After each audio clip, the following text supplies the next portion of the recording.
The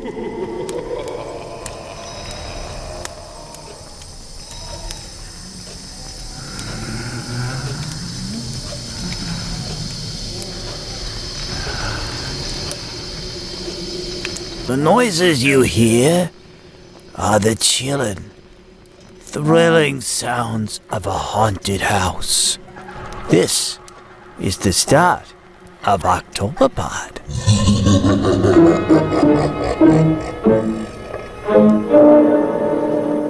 The ghosts are moving tonight, restless and hungry. May I introduce myself? My name is Rollo. I'm a ventriloquist dummy. I'm able to communicate with you now because I'm possessed by a legion of ghosts and demons who give me my voice. In just a moment, we'll enter Boxola's mansion, one of the most evil houses in the world. All the demons and spirits inside me now first possessed me while I was stored in the attic of that house.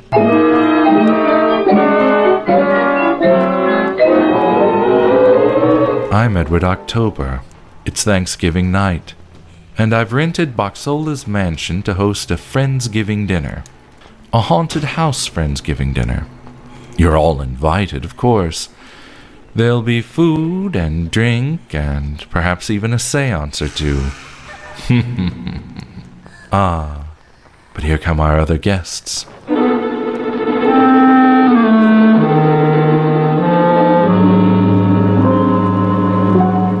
It was Rollo's idea to have our guests arrive in funeral cars. He's so amusing. Listen, Eddie, I wasn't able to get funeral cars. What'd you get, a charter bus? No. City bus? No. School bus? No. Well, what did you get? A used church van from the local Bible college. Will everyone fit? It's a little cramped, but I got a hell of a deal on it. We just gotta return that shit with a full tank of gas by noon on Black Friday so that the Daughters of the American Revolution can take her out to Branson, Missouri to see the Andy Williams Christmas Folly. Andy Williams? Isn't he dead? How the fuck should I know? As far as I can tell, we all belong dead. As I was saying, Rollo is so very amusing. His sense of humor is, shall we say, original. But let's see who's in the church van. Oh, well, hi, everyone. My name's Jen. And I'm Cam. And go ahead. And we are the co-host of our true crime podcast. Oh, yeah, it's so nice to meet you all. It's great to meet you. Thank you for having us. Thank you so much. Hello, my name is Alicia Watson, and this is my lovely co-host, Sierra Zorn. Hey. And we are the co-hosts of Twisted and Uncorked podcast. Now, we are so excited to be here with you all. Hi, everyone. My name is Brenda, and I'm just your regular, normal, creepy Canadian girl who loves everything spooky. My podcast, Horrifying History, can be found on any podcast provider. Hi, this is Emma and Becky, and I'm Tash. We're pleased to meet you. So, we are spine chillers and serial killers. Hello! Hi, I'm Becky. I'm sorry, I have no idea why I spoke like that. Hello! We might as well. Hello! Thanks for inviting me to your party. Yeah. Sorry. Hey, I'm Autumn, the host of Autumn's Oddities podcast. My show's motto is, if it's creepy and weird, you'll find it here. The guests have all arrived, and you have until supper time to find Edward October's Frightful Friendsgiving Feast. Is that the best title you could come up with? Shut it. Give me a break.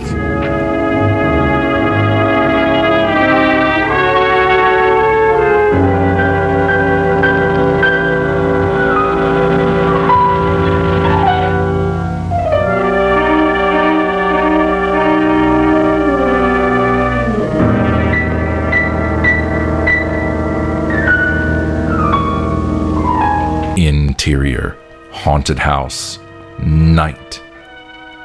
We all gather in the grand parlor of Boxola's mansion. It's seen better days, and the air inside possesses a quiet coldness, the chill of the grave. Luckily for us, the liquor cabinet is well provisioned. Well, now that we're all acquainted, let's have a drink, shall we? What will everyone have? I'll have scotch and... Scotch and what?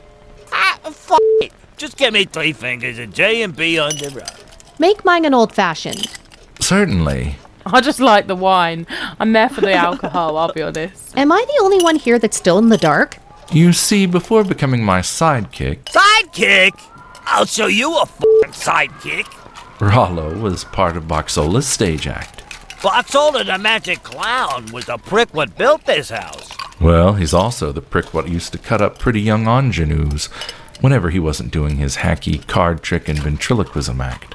When the cops finally tracked all of these murders to Boxola, they found a bunch of stiffs, the bodies of some of his victims, hidden in the walls of this house. Or buried in the rose garden.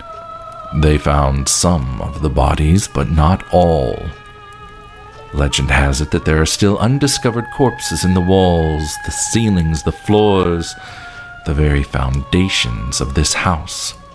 What's more, the unquiet spirits of Boxola's victims roam these halls.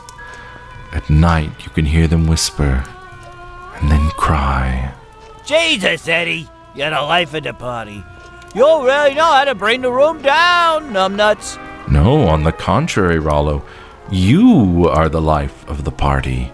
You see, you rotted in the attic of this house for decades, becoming possessed by new demons and spirits with each passing year. The spirits not possessing your wooden body are still trapped in this house. What can I say? I got friends in low places. That's why I'm hosting this haunted Friendsgiving dinner here, of all places, to help Rollo contact his old friends. God knows he's so unlikable that we have to nurture the few friendships he does have. Get bent, you lousy douche nozzle. I got plenty of friends. Know why? 'Cause I got class.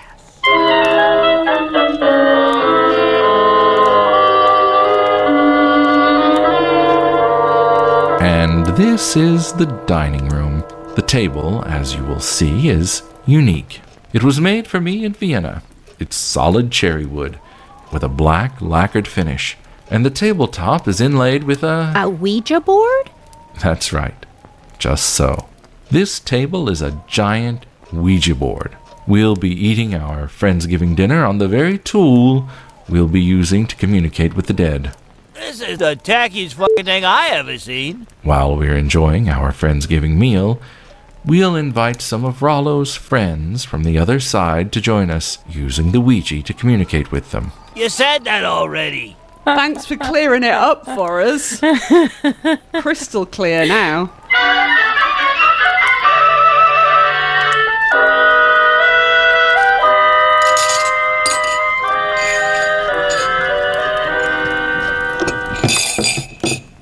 For the benefit of our listeners, did I mention I was recording this? For anyone listening from regions beyond the Veil, I'll go over our menu. We have a large oven-roasted turkey basted in creamery butter and stuffed with citrus fruits and aromatics and served with all the fixins. I love turkey and stuffing. I would eat it every single day if I could. Cornbread stuffing, cranberry sauce, both whole berry and the jellied kind out of the can, and giblet gravy. We also have a small spiral cut, hearty baked honey ham, fluffy mashed potatoes, Funyun-crusted green bean casserole. I mean, I'm not a fan of some people's green bean casserole, you know? That's about the easiest thing to make. I know, yeah. but believe me, if somebody can screw it up, there's one person in my family that can. I'm not going to mention it. Glazed carrots, buttermilk biscuits. Biscuits, they're biscuits, what they call biscuits and gravy. Their biscuits are so nice. I've never had scones. I have no idea what it even is. It's not a scone. It's like a sweet, not a sweet, a buttery. I can't explain. It's nice though. Yeast rolls, and since I'm natural born Appalachian white trash, no Thanksgiving meal is complete without mac and cheese and a 3-liter bottle of Mountain Dew for whoever wants it. Okay. The sides. Oh, I'm a side person. Yeah, the sides are important. My favorite dish is Christmas salad. That's what we call it anyway. Christmas salad. Broccoli salad is probably the right name. Broccoli, cheese, bacon, red wine vinegar, mayonnaise, sugar. It doesn't sound great, but it's amazing. I can't say that has ever been a part of my traditional Thanksgiving dinners, but that does sound delicious. And I do not really like candied yams. Is that what they're called? When people put candied yams. Sweet potato or sweet potato pie or anything like that. I don't want sweet potatoes with marshmallows. My biggest suggestion to you is scrap the sweet potato and marshmallow. I mean, if that's a thing, because it's definitely a thing. Are you sure you're not just seeing pumpkin pie? No, it's sweet potato with marshmallow, and they bake it and they eat it. You've made that up. On their Thanksgiving food. I thought you were going to say on their face. No, I've not made it up. I haven't. They've made it on their face. I can't. They might call it like yam casserole or something like that. But it's not for me, and I won't be trying it. I find it weird that they. Is that me beeping? No, it's me. Ed, it's Tash. You tell her. Sorry. I find odd that they're called sweet potatoes yams. I mean, also weird. It's just a weird word, yams. I do appreciate the word though. It's pretty cool. No, I don't like it. It's not got a nice mouthfeel. Sweet potato does the justice to the food. Yam makes it sound tacky. Sorry. Say what you mean, Emma. I do like when the sweet potatoes / yams are rolled up in the biscuit and like cooked that way, but I don't want marshmallows on it. I don't want marshmallows on sweet potatoes or yams, please. I just don't want marshmallows with my dinner. Yeah, that's a dessert. I know that American and Canadian staples can be a little bit different. So we don't necessarily always have candied yams. My mom traditionally makes mashed potatoes and mashed sweet potatoes. And I loved mashed sweet potatoes as a kid.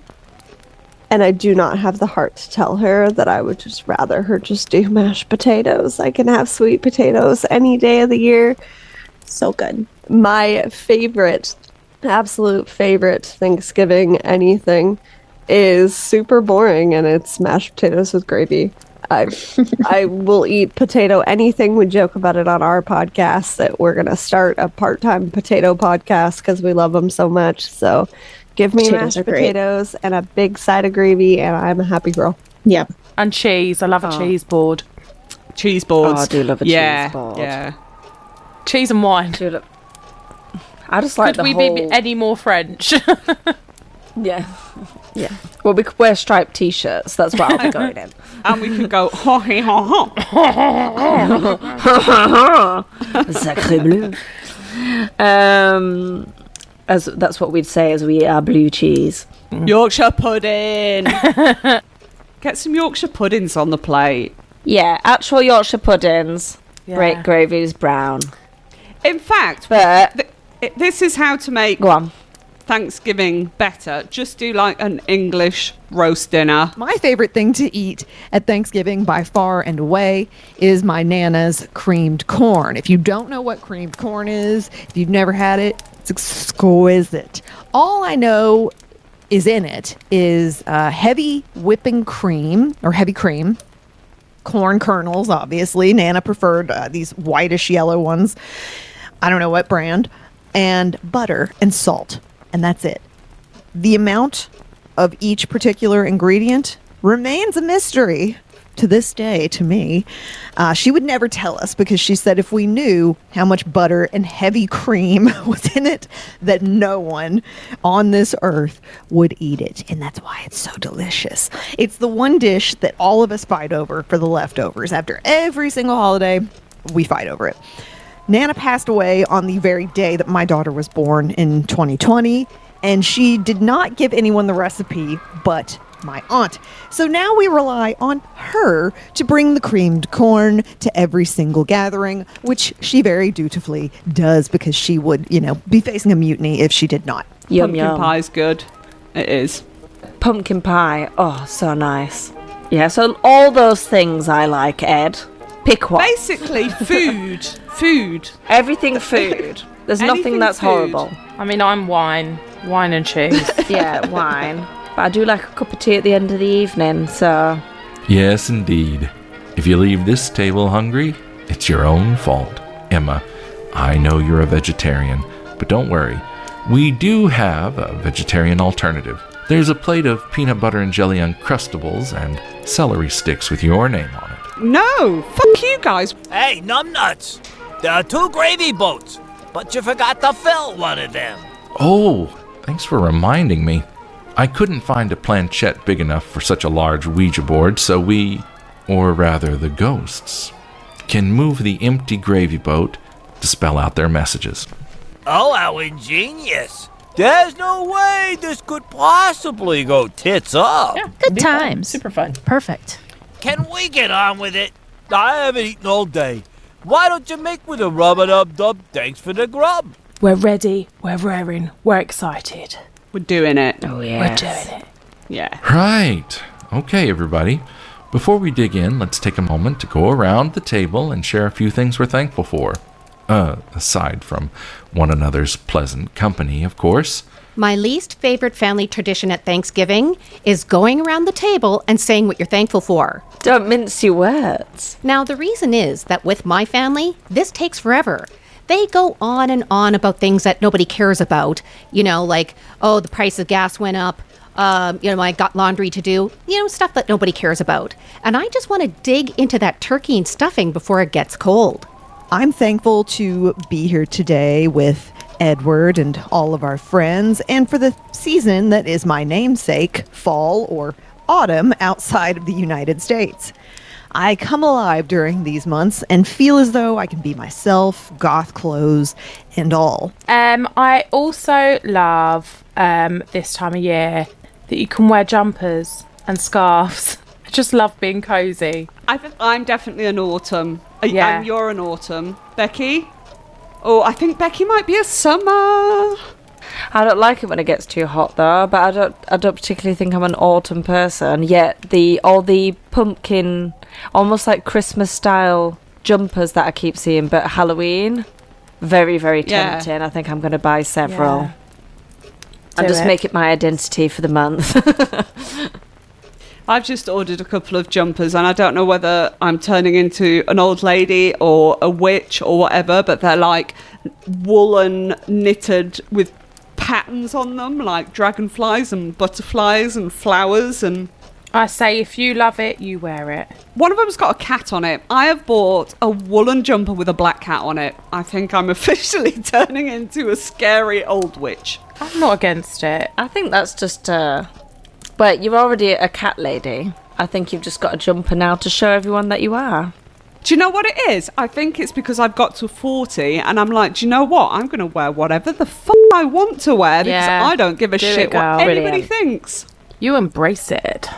Man, I don't want to give like a generic, oh, my children, or I just finished school, or I got a new job. No, I'm going to go super me and say I'm thankful that I met a friend on the internet, which is super awkward because she introduced me, or I guess forced me to read Fourth Wing, the book, okay? And I never planned on reading it. I told myself I'm not going to read it. I'm so glad that she told me to read it and that I finally listened to somebody because it's amazing. I will say that I am thankful for cozy, familiar TV shows like Gilmore Girls to watch at the head of the spooky season. It just feels like a warm cup of coffee when you're sitting there watching it. So I'm thankful for that. Now can we finally cut the sentimental bullshit? I'm afraid I might puke all over Ed's green bean casserole. Then I wouldn't be able to tell what's puke and what's casserole. All right, everybody, let's dig in. Would someone pass me the mashed potatoes? What just happened? At that instant, all the doors and window shutters in the house, from the dining room, the parlor, and the library, to the cellar and even the front door, all slammed shut. And then the turning of locks and latches, as though they were being manipulated by unseen hands. And then, once the whole party is sealed inside the dining room, the empty gravy boat begins to move.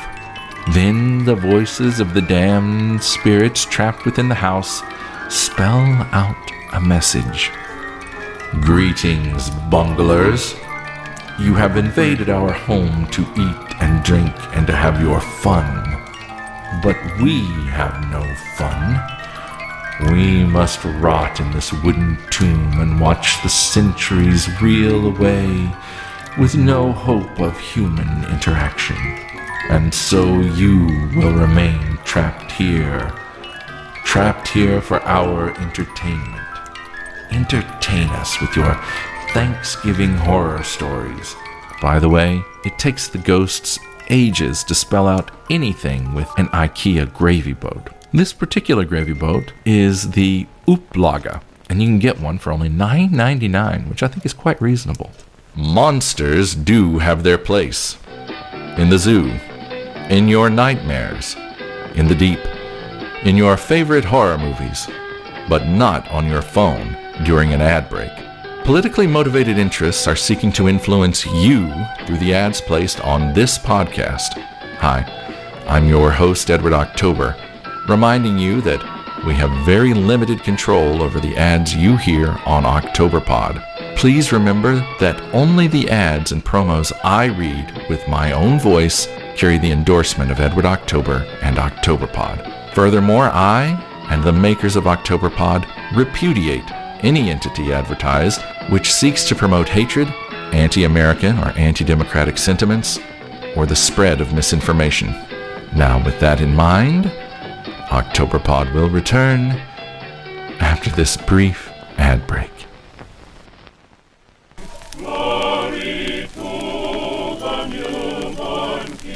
I'm Edward October. Ask any bold individualist and they'll tell you all you need for a perfect eggnog is to combine egg yolks, beaten until creamy, egg whites, beaten until fluffy, heavy cream, sugar, a generous portion of fresh grated nutmeg, and an even more generous portion of liquor. Most people use dark rum, I prefer bourbon. The final two ingredients are essential. Cozy seat by the fire in which to sip it, and a ghost story told as only Octoberpod can tell it. This year, Octoberpod's Christmas gift to you is an evening of Ghoul-Tide classics written by two masters of supernatural literature. It drops on December 24th, Christmas Eve. Listen to it on Octoberpod AM, wherever you get podcasts, or at Octoberpod Home Video on YouTube. Unwind with us by the fire, and we guarantee it will be the crowning pleasure of your busy holiday season. After all, eggnog without a good belt of hooch is hardly eggnog, and Christmas without an Octoberpod ghost story is hardly Christmas. Octoberpod, Yuletide horror for bold individualists. Octoberpodvhs.com.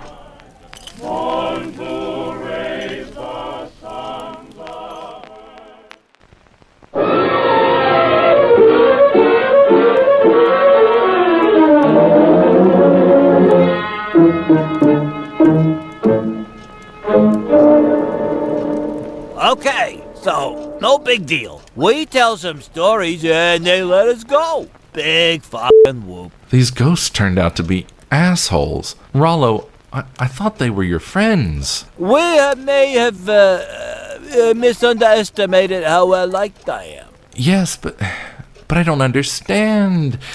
How could they have spelled out that message if we didn't even open up a channel and invite them to the table? That's like Ouija 101. I may have accidentally pushed the gravy boat to the space on the board that says hello. Sorry, Ed. Jesus Christ! Fucking amateur night over here. Okay. Just chill out, everyone. Keep it together, Ed. Just keep it together. Oh my goodness. Okay. We're going to have a very pleasant little supper and we'll tell, what's it? Thanksgiving horror stories? Right. So, drunk uncles, exploding turkeys, shit like that, right? Right. So, let's hear it, guys. Who has some nightmare Thanksgiving stories? Let's share. Woo! Do I have some doozies for you? I got a couple, but I'm going to give you this one. So my middle sister, she was notoriously late for every dinner we ever had. But my mom and my sister worked really hard one day to get this all done, and they decided to lie to my sister and tell her Thanksgiving dinner was to be served at 3 o'clock when it was really going to be served at 5 o'clock, 2 hours later, right? And we thought she'd have a 2-hour leeway to get there. Guess what? She couldn't make it. So when she gets there, probably about 5:30, 5:45, so she's almost 3 hours late from her given time. My sister was furious. And we're sitting at dinner. My sister wore glasses. My sister went off and smacked her upside the head, and then my other sister reached, grabbed her earring, and ripped it out of her ear. And I'm just sitting there trying to eat my turkey and gravy and all that stuff. And my mom's getting upset. They're screaming at each other. And I'm thinking, I just want my turkey. I just want my turkey. So yeah, nothing says love like Thanksgiving dinners with family and loved ones. Well, my nightmare Thanksgiving story is basically any Thanksgiving that I spend with my family, but I can just narrow it down to just one. And that's when I was younger, and we were having Thanksgiving at my house. I was probably about 6, I remember. 6, really young. And Mom was making the turkey, and all of a sudden I'm out in the living room with my cousins, and we're playing, and we just see this black smoke come rolling up on the ceiling. And everybody's shocked, and we're all looking around. And all of a sudden, my mom goes in the kitchen, and all of a sudden we hear her scream, "Call the fire department!" The turkey was on fire. Well, actually, the stove, the oven was on fire. She used those cooking bags for the turkey. Yeah. And she didn't poke a hole on them, and you're supposed to poke holes on them because they blow up. Well, this one kind of popped, and all the grease from the turkey came out, and it caught on fire. So I'm sitting there with all my cousins, and we're huddling in while all these firefighters, because small town, so it's like hi Bob, it's hi Dave. exactly, they're volunteer firefighters, one by one coming in the door to get it. And that was the nightmare Thanksgiving with no turkey. I mean, we could have eaten it, but it was like black, like on Vacation Christmas, where they that was turkey. That was my next question. What did you guys eat? Nope, we didn't. We just had sides. Yeah, well, that happens. It does. That was scary for a little 6-year-old. That was pretty scary. Also, if you're going to deep fry a turkey, make sure to keep the fryer away from any nearby structures, and don't put a frozen turkey in there. It will explode. That's a free tip from me, passed down from my firefighter father, who made so many runs on turkey mishap house fires that he can't even count them. I can't even imagine. Yeah. The nightmare of Thanksgiving without a turkey. That could be like a Charlie Brown special, couldn't it? It really could. Yes. Oh, wow. In 2019, Thanksgiving 2019, please note that COVID happened in 2020. Okay. Thanksgiving 2019, I finally decided that I was going to cook Thanksgiving dinner. It's the first time I ever cooked it. And I stayed up all night. I woke up super early the next morning. And while I was cooking in the morning, getting ready, every single person in my house was throwing up or coughing or sneezing or sick. Everybody got sick except for me, probably with COVID, but that wasn't a thing yet, okay? Everyone was sick except for me. I ate Thanksgiving dinner by myself, the food I made. Nobody else felt good for a whole week, so all of the food was thrown away. Nobody tried my food. I never made Thanksgiving dinner again. Too bad that we live in separate countries, because I would have been there in a heartbeat to help you eat that. That sounds... I remember that. That was when you and I first started the podcast. Yeah. And that was heartbreaking. Yep. Why does everyone dread seeing their family? Does something special happen on Thanksgiving, or does everyone just have outspoken relatives? I think maybe families are just complicated, babe, and they it's always that drama of getting together, isn't it? Yeah. Now, one year, my cousin, she decided to bring her brand new beau. And this guy was a piece of work.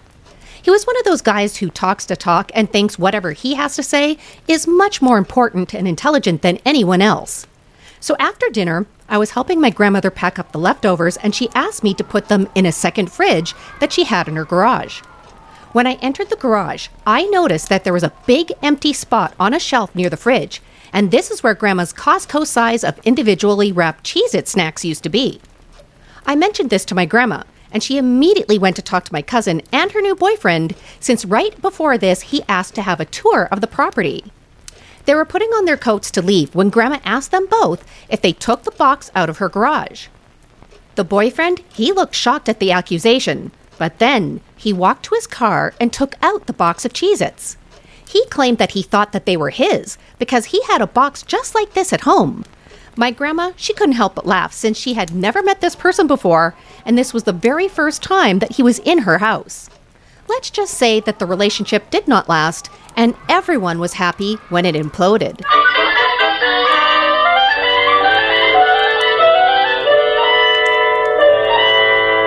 One thing about me, you will never, ever catch me in a store on Black Friday. Like, I don't care how good the deal is. If I can't get it online, I'm just not going to get it.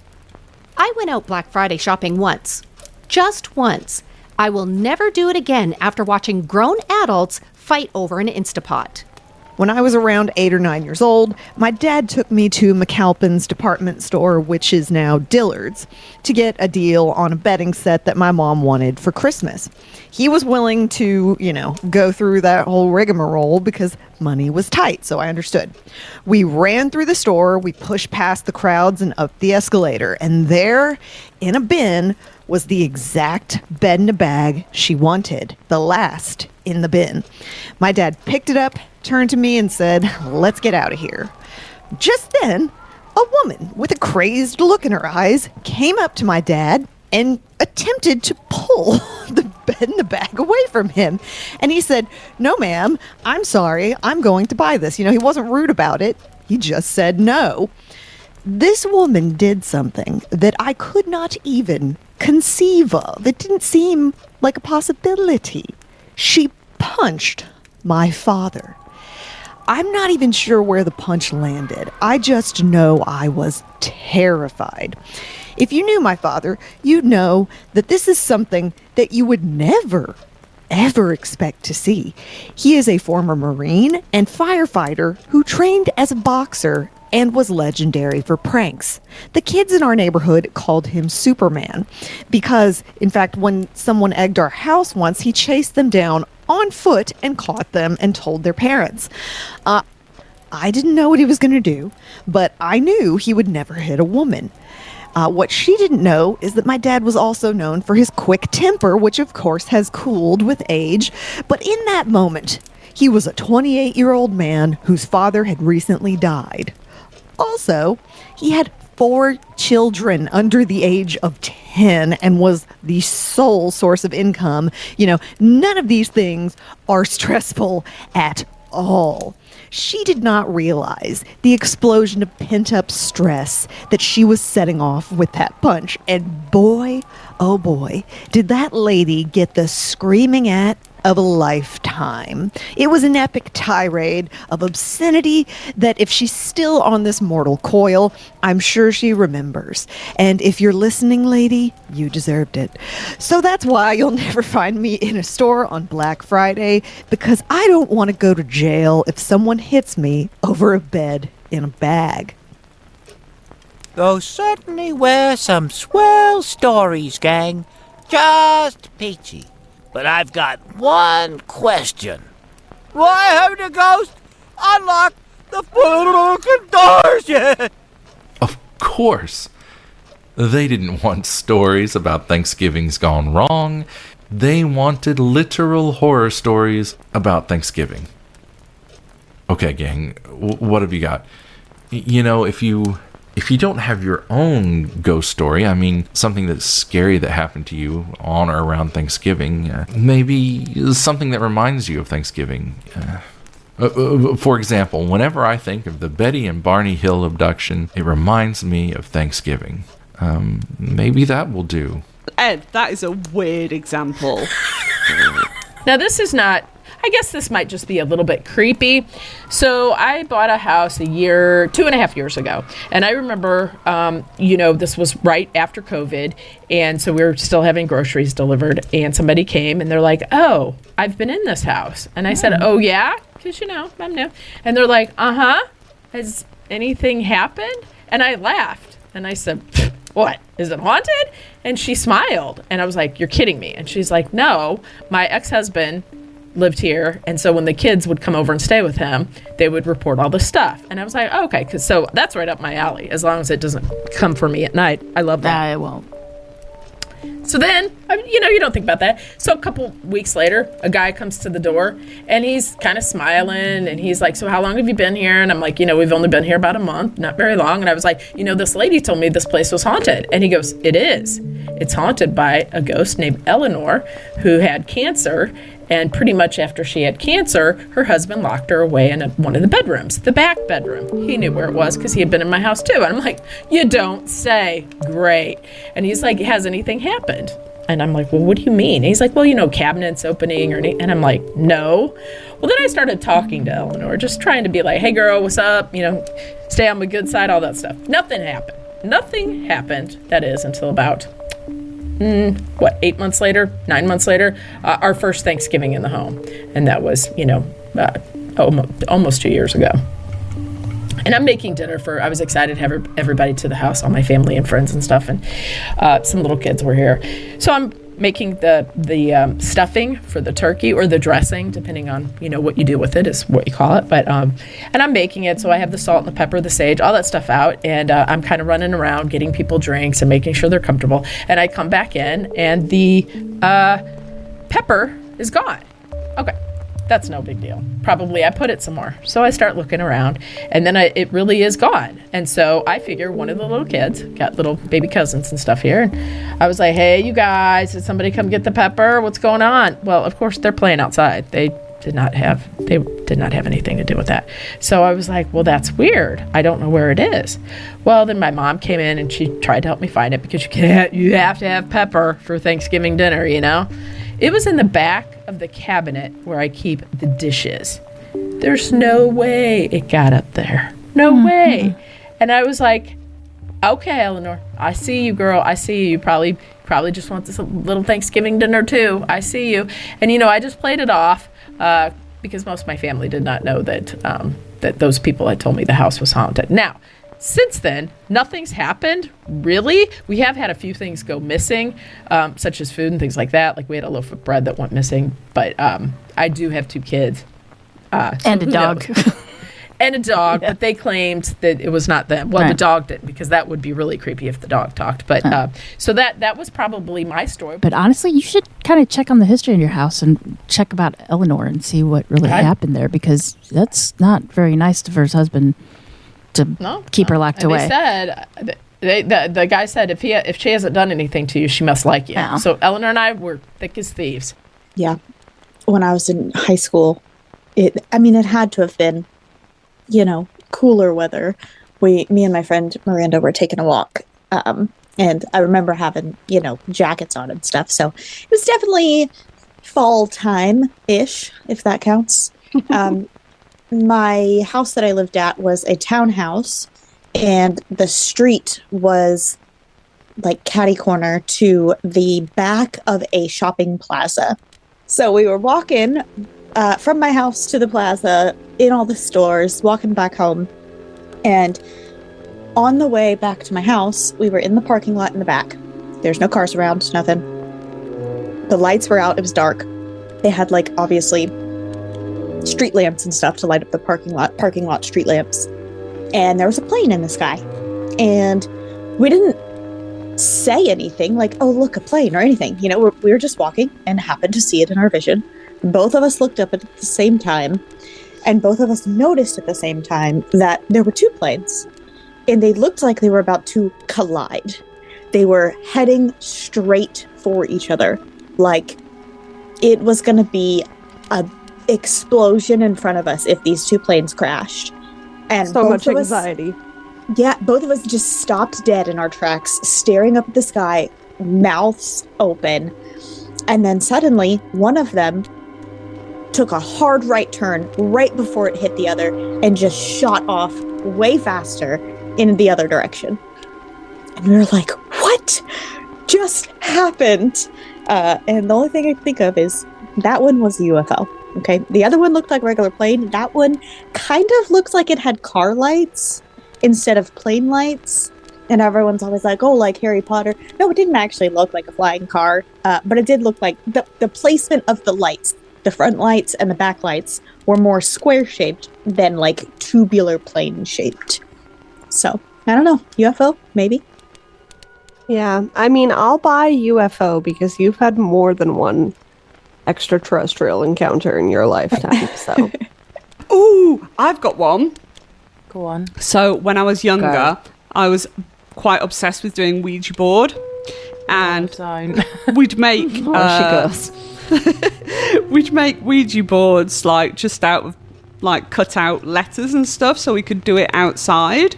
I thought you were about to say cut out of wood. I was like, bloody hell, just like carving Ouija boards, little chisels and everything. No wonder you were haunted as a child. And anyway, one Halloween we were outside. We'd gone to like a park area and we're doing like wild camping. I don't know if that's, camping sauvage, whatever. I don't know how you say that in English.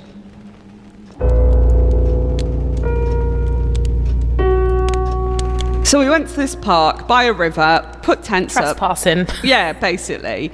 And we were doing Ouija board, and I asked if anyone was there to send me a sign, and a bird shat on me. Wow, that is bad luck. Just as I said that, a bird shat on me, and we were terrified. Did you leave? No, I just think we continued to drink and get quite pissed. Fun. But I did clean off the bird shit, obviously. No, oh, good.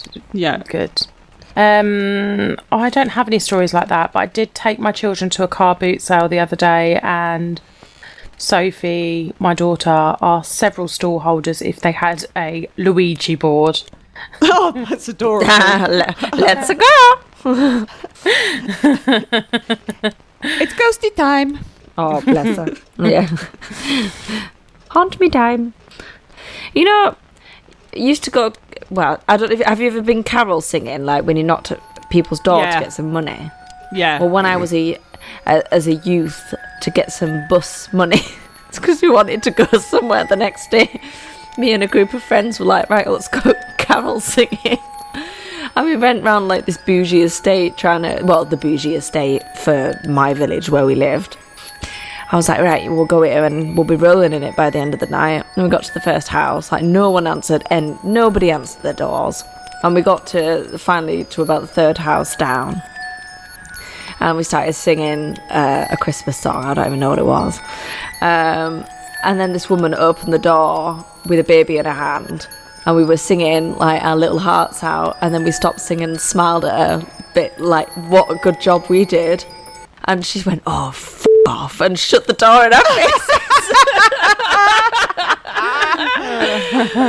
Now, as a mother, I understand the fact that it was probably about 8:30 at night. So still had a baby in her hand. I bet she was like, hell, I'm just trying to get this baby to sleep. So, yeah. I understand you now. We didn't just do anything evil. We laughed and went away, and I think we stopped doing it because we didn't get any money. It didn't work.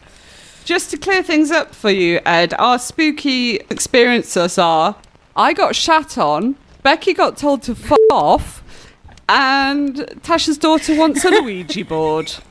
I hope we did a good job.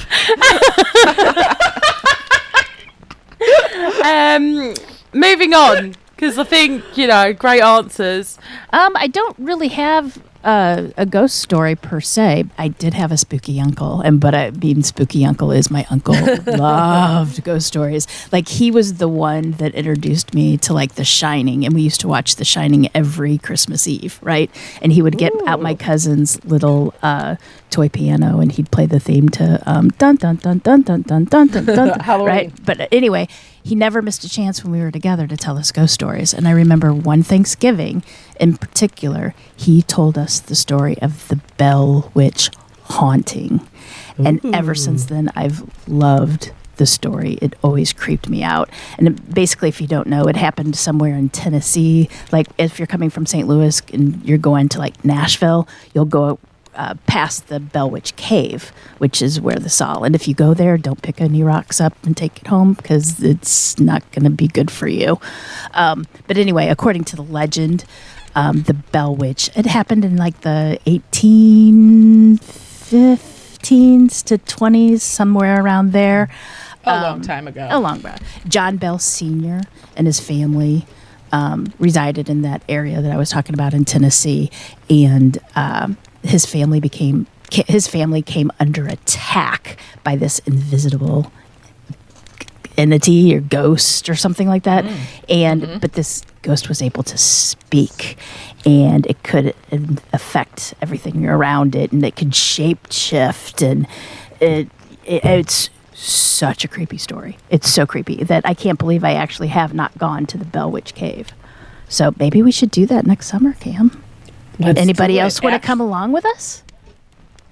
Don't pick up the rock. I don't know what that means, but I'm not going to do it. Supposedly, if you like take something from the cave, you'll have like bad luck, and like people that have taken the rocks or anything, like sticks, anything, they will be sent back, and people with an apology letter saying, "I'm really sorry I took this," blah blah blah blah blah, and as soon as they get rid of whatever they take.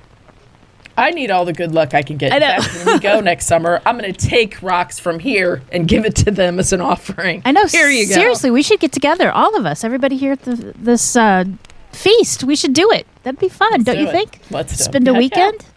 I'd love that. So I grew up in a haunted house, and prior to moving over to the mainland, I lived in Victoria, BC. And my aunt and uncle and cousins lived upstairs. I lived downstairs. But we ate a lot of meals together as this blended big family, especially because my parents were young and working a lot of night/early morning shifts. And I remember it was Thanksgiving one year. Actually, no, I think it was Christmas dinner one year. I was probably about 7 or 8, and it actually recently came up in conversation with my cousins because we swapped ghost stories that we remembered from our house. And we had this serrated electric knife that was mounted underneath the kitchen cabinet, like think true 80s style kitchen. And you had to push that little button in order to unlock the knife and pull it out. Well, it definitely shot out of the little holder underneath the cabinet on its own and onto the floor. And at first I thought maybe my aunt had like put it on the counter and dropped it, or slid it across and like it fell. No, she looked just as surprised as the rest of us, and needless to say, everyone was a little nervous to carve the turkey with that knife afterwards. Oh my gosh, yeah, I would not want to use a haunted weapon. It's funny, it happened more than once, but that happened to be around the holiday season when we were doing a big turkey dinner, so. Hang on to your butts for this one. You're going to get chills at the end. My brother Matthew was in kindergarten, and his class had a field trip to the pumpkin patch, pretty standard stuff. As we were getting ready to leave the house, my brother pulled aside my dad and asked him to tie his shoes 3 times extra tightly, and pay attention to this because he didn't want them to fly off. Let it sink in. My dad thought it was weird, but he did it anyway. Kids say weird things sometimes. If you've been around kids, you can indeed confirm. Anyway, the kindergartners, they were riding the school bus, and the parents/families that wanted to go followed behind in their own vehicles. The roads were very narrow, almost one-lane country roads, that kind of 1.5-lane road where you've got to dip, dive, duck, and dodge if another car comes toward you, and absolutely no shoulder. So we're just driving along, my sister probably singing too loudly, and I'm telling her to, be quiet or something like that. It's a normal day. Until not far from the pumpkin patch, we watched in horror as the bus tipped over and rolled partially down a hillside. It was absolute panic and chaos. There were no seatbelts in buses then, not sure if there are now, but no one knew the state of, the accident. They didn't know if the kids were injured or worse, dead. It was a nightmare. My dad, also named Edward, sprang into action, as I'd seen him do many times before as a firefighter and EMT, and he ran straight for the bus. He immediately helped get the children out until first responders could arrive. I mean, we were in the middle of nowhere. And finally, he returned to our car holding my tiny little brother, who looked about 3 or 4 because he was born at 6 months old. He was shaken, but he seemed unharmed. And I don't think any of us uttered a word. Regardless of any obvious injury, all children were taken to the local hospital. Luckily, most of them were mildly injured with, a few broken bones. It was bad, but it could have been much worse. As we sat in the emergency waiting room, I realized what I'd seen lying all over the road around that overturned school bus. Children's shoes. Yeah, they had come off and just gone out the open windows when the bus flipped, and they were scattered all over the road. So to recap, my 5-year-old brother wanted his shoes tied extra tightly 3 times so that they wouldn't fly off. Does that do anything for you? He specifically requested that. My dad was all kinds of messed up about it, and he just desperately questioned my brother about this request. Matthew didn't have an explanation as to why he'd made the request or how he knew that something was going to happen. I can only guess that someone must have warned him, and the reason I believe this is that my papa, Gene, was visiting my toddler sister around the same time in 1995.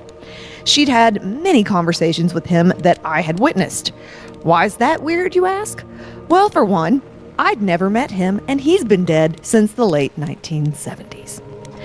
I'm telling you, that one still haunts me. I'll never get past it. Like, how could he have possibly known to request that his shoes be tied tightly so they wouldn't fly off? He had never asked that before. He never asked it again. Did he see something, like some sort of a Final Destination premonition?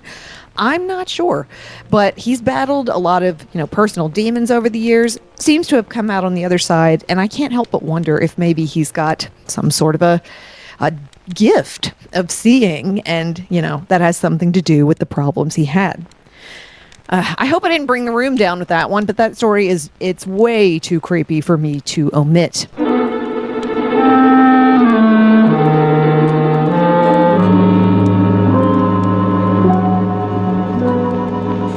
Come on, ghosts. Aren't you entertained yet? Why won't you let us go home? Maybe we shouldn't be giving them what they want. Maybe the way to make them release us is by sharing positive stories. Stories about the good times and our favorite Thanksgiving traditions. It's just crazy enough to work. Crazy as a shithouse rat. Okay, let's feel the love. Stories about your favorite Thanksgiving traditions. Let's hear it. It's almost Black Friday, and I've got to get Rollo to that doorbuster sale at Burlington Coat Factory.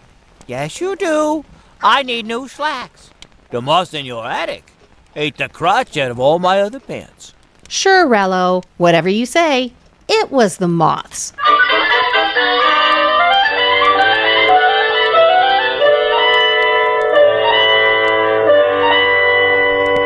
We don't really have a lot of traditions for Thanksgiving in my family. It's more, just a time to get the ever-growing family together. For me, the thing that I enjoy most about our gatherings is just watching everyone grow, mature, and evolve. You know, my siblings, I'm the oldest. I've seen all of them grow up and change and mature, and it's just, you know, we all used to drink quite a bit, maybe too much at holidays, but that has been cut like way back to like 1, maybe 2 drinks, if that. I don't really even drink anymore. And that has led to fewer arguments and storm outs, of which there used to be many, many arguments and storm outs. So my least favorite part, that was probably my least favorite part about any holiday now, is the absence of our matriarch, the woman who held us all together, who made the most exquisite food that I've ever tasted, who had the kindest heart that I've ever known, and who was my safe place. I love and miss you, Nana. No one could ever replace you, and nothing is the same without you. Now, as far as traditions go, what would be my favorite or least favorite? You know, our Thanksgiving is pretty straightforward, I gotta tell you. Usually in our state, Missouri, the great state of Missouri, it's either really freezing and you can't go outside, or you can go outside in a sundress at Thanksgiving. So I would say those are one of my, maybe not so much tradition, but a memory of just being able to play outside in the sun, and then you come in and you get a really full belly and you're just so full, I would say, and everybody's sitting on the couch full. Yeah. And I would say that's probably one of my favorite. What about you? I don't know. Growing up, we used to always watch the Macy's parade. And, you know, we'd be in awe of all the big balloons and stuff, but we don't really do that anymore. Like, I can't get my kids interested in the Macy's parade. It's just not that big of a deal. But growing up, I loved it. And also, was it Easter or was it Thanksgiving that they played The Sound of Music? This was like pre-cable. So like every Easter, they'd either play The Sound of Music or Wizard of Oz, and then vice versa for Thanksgiving. I think Sound of Music is at Thanksgiving. I could be wrong, though. So that was the other thing. We would all get together and watched one of those 2 movies. Because, like I said, it was pre-cable, pre-VCRs. And so you only got to see either Sound of Music or Wizard of Oz once a year. Yeah, appointment TV. Mm-hmm. You had to be there. Exactly. Well, that's the same thing with the Peanuts gang, Snoopy and Charlie Brown. My kids, that was my favorite part of the holidays, because there was a series of those shows, the Halloween, the Great Pumpkin, all of those, and my kids never. But they can get it. They can get it anytime on that. Their internet. And plus, like, the cartoons and stuff nowadays are more advanced and more lively than Charlie Brown. I know, right? So it doesn't hold their interest. Thanksgiving is just not my jam. When I was little, it was a little bit bigger. My grandpa's favorite holiday was Thanksgiving. My grandpa was murdered when I was 15, so we don't really do much with that anymore. My family still does, kind of just like in remembrance of him or whatever, but back then, what we used to do is everybody came with like those giant rectangular tin foil pans, like tall, big, huge, of whatever they made. Like each person made a thing, like and a everybody big potluck. That's so fun. Everybody took it to his house and put it on the table, and then you go eat what you want to eat. And us kids would be in the kitchen under the table eating. There wasn't a bunch of room. Okay, we ate under the table while everybody else, the food was on the table, so people couldn't eat at the table. The adults ate in the kitchen. Sorry, in the living room around the TV. The kids just sat under the tables and ate under the table. Okay, it was great. That's actually really cute, though, as like a past memory for you. Yeah, but we all did it for him, in that none of us cared about Thanksgiving. So it's kind of weird to go all out now when he's not here to do it. Like, why are we still doing this? We don't even like it. I get that. Yeah, I agree. My favourite part is board games. I love it. Yeah, that's fun. I just love being with my little family, 2 kiddos, my husband, and just having a chill day with shit TV in the background, cheesy Christmas movie, eating just shit tons of food. Kids are happy playing with toys. It's just a nice day. And Yeah. I'm Oh, very yeah. very fond of fairy lights. So if fairy lights are put up, I'm happy. That's fair. I guess traditional sense, my family never really did anything for Thanksgiving other than get together for a meal. So that was always my favorite part, especially as we moved to the mainland, like I mentioned earlier. That was my time to be able to go over to the island with my family and see all of my family in one room at one time, because it's hard to travel around and get to see everybody all the time. But that was always the biggest thing for me, was just getting to see my family. I know that sounds really cliche, but I've always been a super family-oriented person, and moving over here away from them when I was 10 was super hard. So I really like that. Now Thanksgiving for me is very much about the same thing, as I'm gonna be 31 this year. I don't always get to see my parents or my brother or things like that. So even though we're not going over to the island necessarily as much as we were before, at least it's an opportunity for the 6 of us to be able to eat dinner together. And that's super cool. The thing that I used to hate the most about Thanksgiving was always that me and my cousin were on dish duty. Yeah. So cleaning up after how many people in my family, like 40 plus people washing dishes. Like we'd all take turns and take shifts and wash dry and put away. But this was before the time of dishwashers. So that's a lot of gross work when you're like, what, 11? But now I am thankful for it, because it means I got to have a good meal with my family. Look, the door's unlocked. We're free. Boom! Indeed, once the conversation turns to family, kinship, and togetherness, a warmth of goodwill sweeps over the house. The air is now less foul, and the graveyard chill we'd all noticed finally lifts. The light of love and the true meaning of Friendsgiving liberates us all from the power of the ghosts. We finish the last bites of our pumpkin pie or spice cakes and quickly walk out of Boxola's mansion to breathe the fresh air again. Oh, I almost forgot. You guys, we're still recording. Before we leave, be sure to tell everyone where to find you and your podcasts online. Well, our podcast. Thanks for asking. You guys also, thank you so much for having us to the dinner party. You guys This have been was really great. So phenomenal. much fun. The food is on point. The wine, everything. The company is is just great delicious. except for Rollo, but Well, let's not talk about or is it him because Rollo? I forget. he's gonna Rollo over you for talking badly know. about him. So let's just keep going. Our podcast. Thank you for asking. It's called Our True Crime Podcast. We like to tell. We tell. Oh, go ahead. No, go ahead. Go ahead. No, go ahead. Go ahead. Go ahead. No, you started it. You finish it. Just We like to talk. No, we like to talk about crimes that haven't been heard a lot from, haven't heard a lot about. We like to shed some light on some of those lesser known cases. And Our True Crime Podcast can be found on any social media and wherever you get your podcast, and that can be Spotify, YouTube, Apple, and you can find us always at www.ourtruecrimepodcast.com. All right. Well, thanks for sticking with me. If you like what you hear, you can hear more episodes on Spotify, Buzzsprout, Apple Podcasts, Good Pods HQ, all the podcast platforms, released on Mondays and Fridays. On social media, you can find me on Instagram at Autumn's Oddcast, on Facebook at Autumn's Oddities, and on Patreon at Autumn's Oddities. Recommend me to a friend that you think might like me.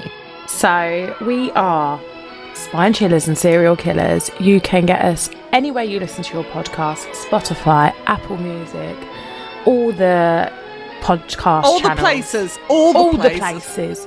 You can find us on Facebook. That is our most active social media platform, and that is simply Spine Chillers and Serial Killers. We try our hardest on SCSK_podcast, which is our TikTok and our Instagram. We do try. And our Probably. Twitter. And our Twitter. We try as hard as we can. We are busy people, but Facebook is where it's at. My podcast, Horrifying History, can be found on any podcast provider. And we release a new episode each Wednesday where we tell the tales of the unusual and paranormal things that have stained the pages of history.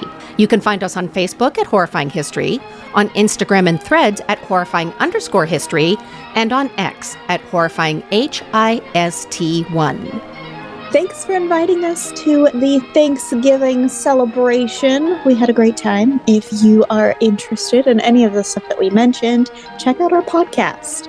We release our podcast episodes every Tuesday. It is called Twisted and Uncorked, and you can find it wherever you listen to podcasts. Right. So anyway, happy Thanksgiving to all you Americans.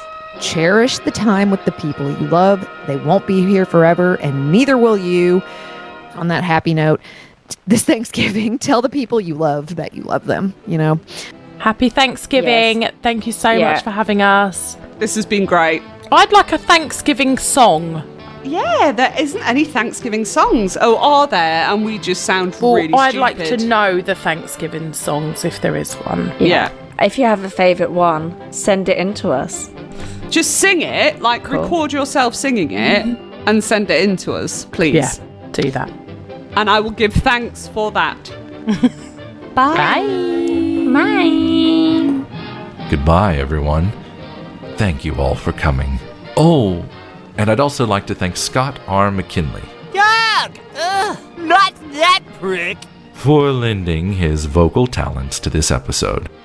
Well, Rollo, that was our Friendsgiving feast. Was it nice to hang out with your old friends one last time, even though they turned out to be dicks? One last time? Oh, I haven't seen the last of them. They're on the move again. Matter of fact, we may have even released them from the mansion. What with all of our meddling. Yeah. They're just as restless and hungry as ever. They'll come for me next, and then they'll come for you. Yes, you out there. The one listening to this on your phone.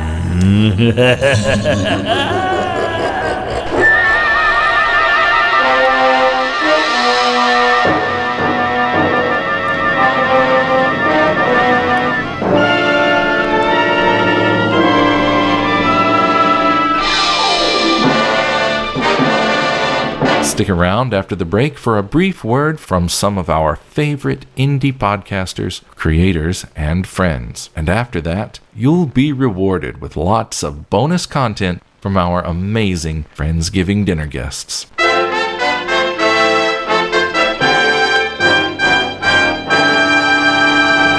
You have been listening to Octoberpod. Octoberpod is produced, edited, and directed by Edward October. The series co-producers are MJ McAdams and Amber Jordan. Logo and banner graphics by Jessica Good. Edward October character design by Nick Calavera. Select still photography courtesy of Unsplash.com. Select music cues by Dr. Dreamchip and various other stock music and sound effects courtesy of freesound.org. Music from Bigfoot Apocalypse and Thorax, theme from Octoberpod, composed by Nico Vitezi. All other images, music, and FX cues, except where noted, are sourced from within the public domain. Follow us on YouTube at Octoberpod Home Video, on Instagram, and the app I still call Twitter at Octoberpod VHS, and on TikTok and Blue Sky at Octoberpod. Or find us and all of our links on the World Wide Web at Octoberpodvhs.com. For business inquiries or story submissions, email octoberpod@gmail.com. If you enjoyed this program, we'd be very pleased if you told your friends about us. And while you're at it, write us a 5-star or equivalent review wherever you're listening. The man who spoke to you was Mr. Edward October.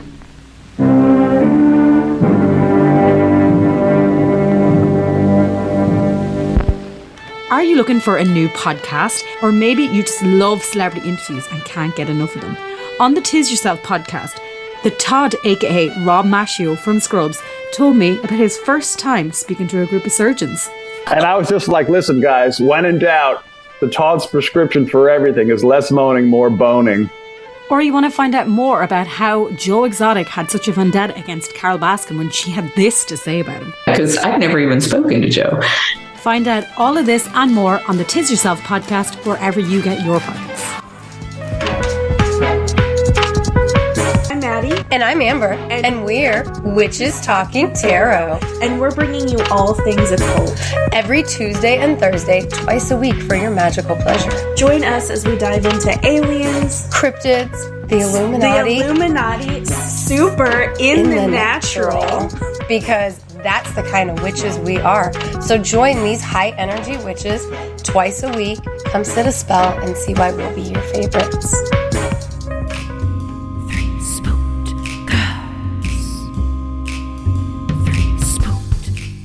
Hey there, I'm Tara. And I'm Jessica, and together we co-host the podcast Three Spooked Girls. If you love the paranormal or murder, join us on Mondays for full-length episodes where we discuss our favorite paranormal stories and true crime cases. And join us again on Thursdays for our mini-sodes called Stabby Snippets, where we tell you all about true crimes happening in the news. You can find us on Apple Podcasts, Podbean, Spotify, wherever the hell else you listen to your pods at.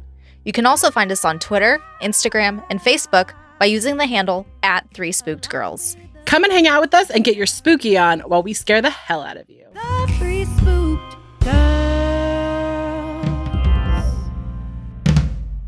Girls. 16. It's a little cramped. But I got a hell of a deal on it. We just got to return that shit with a full tank of gas by Monday. We just gotta return that shit with a full tank of gas by noon on Black Friday, so that the Daughters of the American Revolution could take her out to Branson, Missouri, to see the Andy Williams Christmas Follies. So, girls, do you want to share with everyone one thing that you're thankful for this time of year? Well, this year in particular, I'm thankful because there's a new Beetlejuice movie that's coming out. Yes, the Tim Burton Beetlejuice. Side of me is very excited about that. I've seen it and it's great. Oh, good. I thought you were gonna break my dreams. No, I love it. We're hopefully gonna go see it in the week. I feel quite protective because this got like massive hype around the film Beetlejuice. And there's like this whole new generation of people that are all like doing their makeup tutorials about Beetlejuice and doing their cosplay and whatever. And I'm like, no, you guys, we had Beetlejuice first. This is ours. This is ours. Yeah, I agree. Oh, I think the new generation should be free to embrace it. Let's share. Don't claim it as your own. We did it first. All right, okay. Yeah, exactly. I understand. Yeah. My Thanksgiving horror story is the first time that I tried to cook Thanksgiving dinner by myself, which was the second year that Kevin and I had been married. Had been together. So it would have been, 2015. And I'm a much better cook now than I was then, but I did not anticipate the timing and the coordination of all of the traditional fixins when it comes to Thanksgiving dinner. So I definitely had a overdone turkey, not quite mashed potatoes, undercooked vegetables, and bless my husband's heart, he put on a smile and ate every single thing that was there and didn't say anything about it until years later when he teased me about it when he was making Thanksgiving dinner and was like, this is why I do this and not you. Oh my goodness. Hey, I married a chef. I'll call it a win, but I did try and do something nice that year. Stories about crimes. That's Cases, not really sorry. a story. Yeah, we tell. Yeah. Yeah. You can cut that out, Nico. Nico, listen to me. Edward. They're not stories. What wild campers are just camping outside, yeah? All right, Madam Pedantic. Not on a campsite, like just going to somewhere and putting your tent up. What I'm thankful for is Halloween candy, pumpkin spice lattes, and sweater weather. I love fall. There's no bugs and no more sweating from every single location on my body. I have to say, Thanksgiving is one of my very favorite meals of the entire year, so there is nothing that I won't eat. But I will say that as a youngster, and I kicked myself because when you discover foods later in your life and I'm like, that is so good. What is wrong with me? I never ate stuffing or dressing. I never ate sweet potatoes. I always thought they were gross. And I didn't start eating those probably until my 30s. Really? And then I was like, yes. And I was like, oh my gosh, this is so good. Oh, no. My grandma Max made the best stuffing. Like, it was so phenomenal. Like, she grew her own sage and everything. And it was just, like, but we have the recipe, but no one can, like, replicate it now. Right? But it was sad because as she got older, it got more sagier, and it got to the point where we would all have little twigs by our plates because I was going to say, picking them out of your teeth. Picking them out, yeah, because, she wouldn't chop the sage up as much. But yeah, we still had the little twigs and stuff. But yeah, no, I've always loved stuffing. Yeah, and grandma's, my one grandma Max's pumpkin pie was the best, and my grandma Rebecca on my dad's side, her apple pie was the best. And once again, we can't replicate that. And we think it's because she was like a 2.5 pack a day smoker. And we think some of the taste is in that, those Lucky Strikes. I don't know. Or they just were keep out so good. They could for your lifetime. I could see that with my grandma Max, but with my grandma Rebecca. Potatoes? Would someone pass me the mashed potatoes? Would someone pass me the mashed potatoes? More door locking noises. Right, next one. What is your favourite or least favourite family tradition that happens post-Halloween or pre-Christmas? My least favourite family tradition post-Halloween and pre-Christmas. Pre-Christmas shop? Yeah. That's terrible. I don't like the pressure around. Yeah, I was going to say that. What you're going to do, who you're going to see, who you're going to spend the most amount of time with. I find that really stressful. Yeah, the pressure pushing down on me and pushing down on you. I was also thinking that. It's like we are one person. But I don't know what he says at the end. Pressure pushing down on me, pushing down on you. And then what does he say? Da, da, da, da. I don't know. It's just the pressure, isn't it? Of like making every Christmas the perfect Christmas when in all reality, it's about being together. That's all that matters. Yeah. I gotta go back? All right. As I look back on Thanksgivings over the years, a few come to mind that would give most people nightmares. One year, maybe in my early 20s, my mom drank way too much at a Thanksgiving meal, and she decided to give me a little love tap on the arm. And she was doing this to the rest of the guests as well. I guess she didn't get the reaction that she wanted from me, so she did it again and again, harder each time in the same spot. It was more annoying than anything really, but everyone was clearly ready for it to end. And finally I said, if you hit me one more time, I'm going to sit on you. And I was very serious. She looked me dead in my eyes, the windows of my soul, and she punched my arm once more. I am a woman of my word, and as we both stood there face to face, I sprang into action. I gently lowered her to the ground, rolled her on her stomach, and sat on my own mother's back. Mind you, I weighed all of 100 pounds. And oh, the indignation, the shrieking, oh, Autumn, you're hurting me. And I know this sounds mean, but she was annoying the hell out of everybody, and I did not actually hurt her or put my full feather weight at the time down on her. I just sat there long enough for her to calm down and to promise no more hitting. Needless to say, she stopped and we all moved on from that bizarre ordeal. 53. Now, can we finally cut the sentimental bullshit? I'm afraid I might puke all over Ed's green bean casserole, and then I wouldn't be able to tell what's puke and what's casserole. It's a trick question. There is no difference between puke and string bean casserole. I'm just saying. I think my favourite pre-Christmas and pre-Halloween, but Halloween tradition is like watching a lot of Tim Burton movies. Yes. And then pre-Christmas, I do like all of those. Is it like Hallmark films about Christmas? Yeah, they're where so soppy. a rich girl moves into the countryside where she happens to bump in to her ex-boyfriend that she dated 10 years ago that never left the town but has opened a bookshop which is struggling to stay afloat. Yet she knows everything about marketing books, and then she helps her, and then they save the town, and then they fall in love. Yeah. And her name is Holly. Yeah, and his name is Christmas. Chris.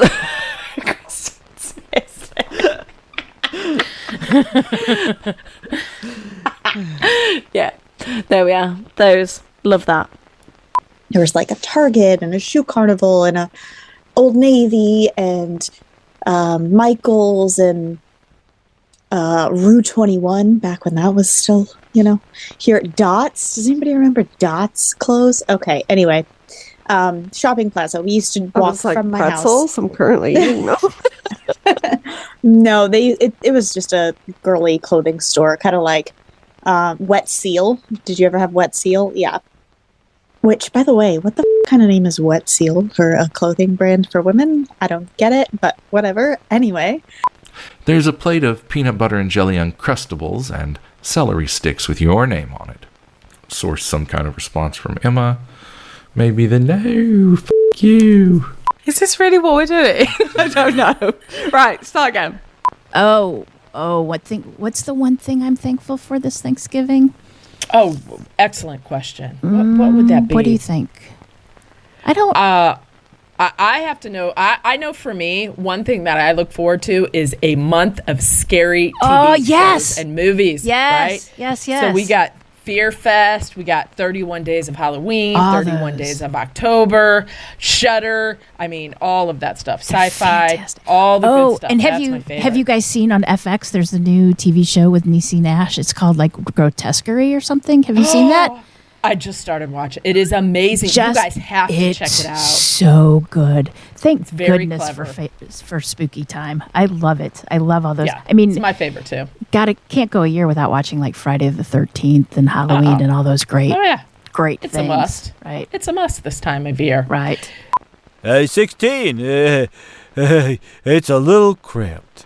But I got a hell of a deal on it. We just got to return that shit with a full tank of gas by Monday. We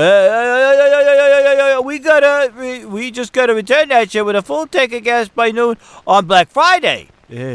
So that the daughters of the American Revolution could take her out to Branson, Missouri to see the Andy Williams Christmas Follies.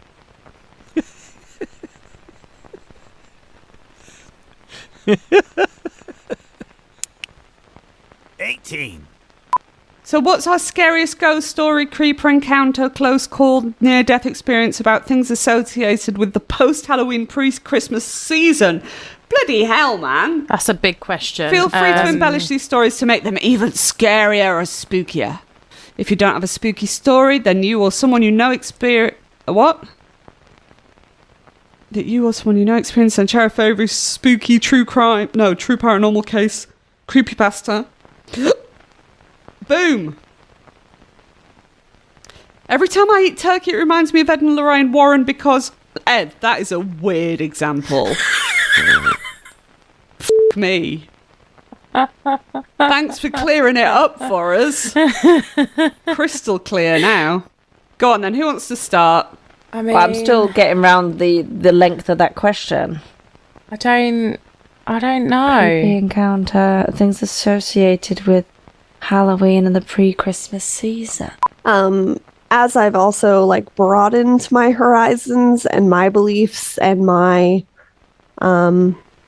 what's important to me each season, I really like doing fall crafts, whether that's with leaves or with my newest endeavor is going to be making a Halloween centerpiece out of dead tree twigs and stuff and spray painting them. It'll be cute. You got to see the end product.